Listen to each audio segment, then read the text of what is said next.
Good day, ladies and gentlemen. My name is Mary Helen Nnadi. I'm an independent John Maxwell certified trainer, a coach, and a speaker. I've had over 2 decades in the area of training and development experience. Today, we're going to be talking about productivity hacks.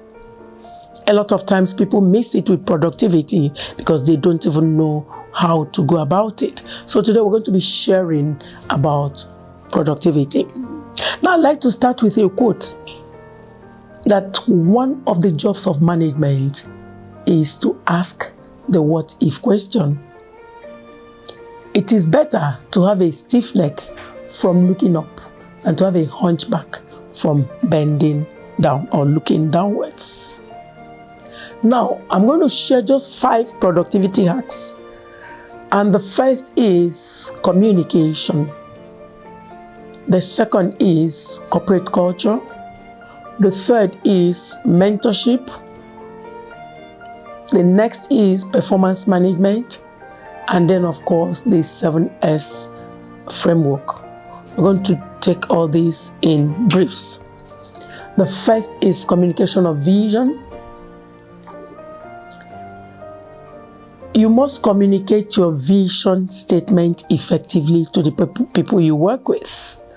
Because if you don't communicate vision effectively, it's akin to winking at a lady in the dark. The gentlemen among us, we know what I mean by this. So you must communicate vision effectively. The key to effective leadership is getting everybody to think of where the organization is headed. If we had a physical class now, we would have had to practice, something. But since we are virtual, we're going to skip that. Leadership must tell people where they are looking at, a common vision. Otherwise, everybody will, take to any direction. If you don't communicate effectively, each person will interpret the vision the way he or she wants it. So to make sure, back in the days when we were in Diamond Bank, Pascal Dozier, the chairman and MD, he used to tell us that all of us are supposed to be reading from the same hymn book. So you're supposed to identify your identity statement, your purpose statement, your legacy statement, and then move from being successful to being significant. So success, the dictionary meaning of success, has it that you have to achieve something that you have been trying to do. And then significance, the importance of something, especially as it affects what will happen in the future. The next thing we're going to be looking at briefly is corporate culture. Corporate culture is the weapon, the secret weapon of every organization. How things are done around here. Your people are one of your best assets, and then you get them to think in a particular way.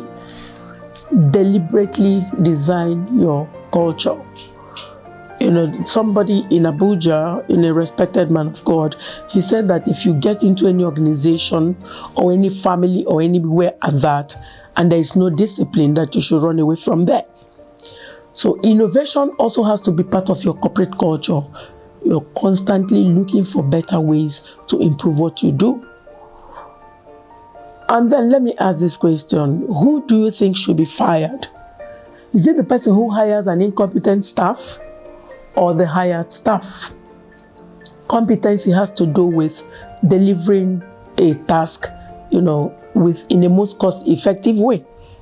And then competence is a skill that you need in a particular job or particular task. The next thing we're going to look at briefly is mentorship, building the next generation of corporate conquerors. You create another generation, because they said that a successful leader without successors is not a success. So your legacy as a leader is not how many cover of magazine pages you appeared in or how many awards you won. It is in the number of younger people you raise to take up your job. Also look at attitude. Most times in a lot of government agencies or corporations and all that, more of public sector than private, people will tell you that it's not their father's job. Nigerians go abroad and do so well. And then the question is, where did we go wrong? Each time we hear about Nigerians abroad, they are, breaking boundaries, making waves. So most people in organizations are going through their lives based on past experiences because there are no mentors. Mother Teresa had a mentor.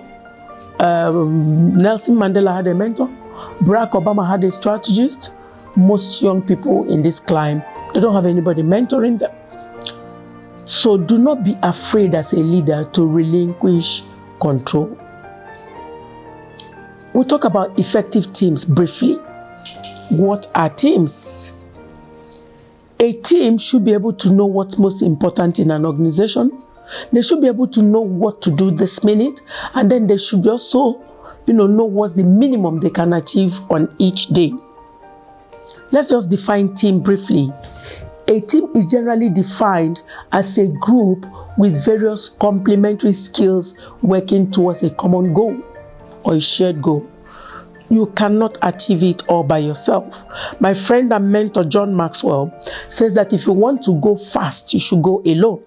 But if you want to go far, go in company. So it will be illegal or illogical rather for a football team to have everybody as a defender. The gentlemen who play football know better. Now let's look at the team versus the gang. A team has a common goal. They could spend 10 hours on a job or executing a job. They do not disband. But gangs, they are unruly crowd. They disband. And gangs can be ad hoc. But gangs, mind you, are tactically focused. So what do you think is the difference between a team and a gang? The next thing we'll look at is performance management. In every organization, you must know how to manage performance. When people achieve milestones, they should be rewarded. So performance management has to do with assigning tasks and of course giving people, give them targets and then give them timelines at which to attain those targets. And when people achieve milestones, reward is part of what motivates staff. Now, in looking at performance management, anytime an organization or a business is not doing well, we should ask ourselves, where did we go wrong? There's something called the 7S framework. It has to do with strategy, has to do with structure, staffing, skills, shared values, styles, and of course, systems. By strategy, we mean the art of planning with a goal in mind.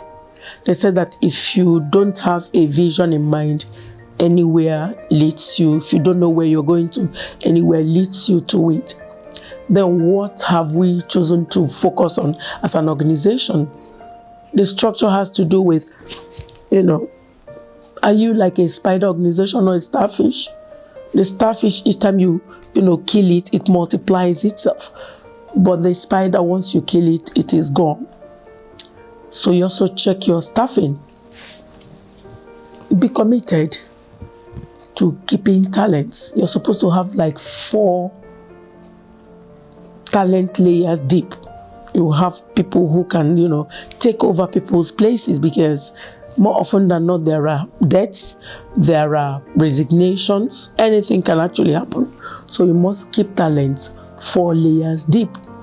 And of course, skills. Do we train our people? Because they say if you don't train them, don't blame them. Do we train them to do their current jobs well?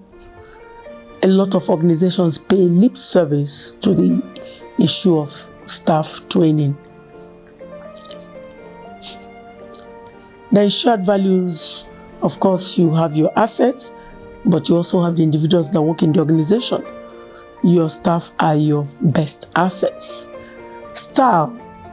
When we went to Orlando, Florida in the US for our John Maxwell certification, John Maxwell told us about the John Maxwell DNA, JMT DNA. John Maxwell team members have the John Maxwell DNA.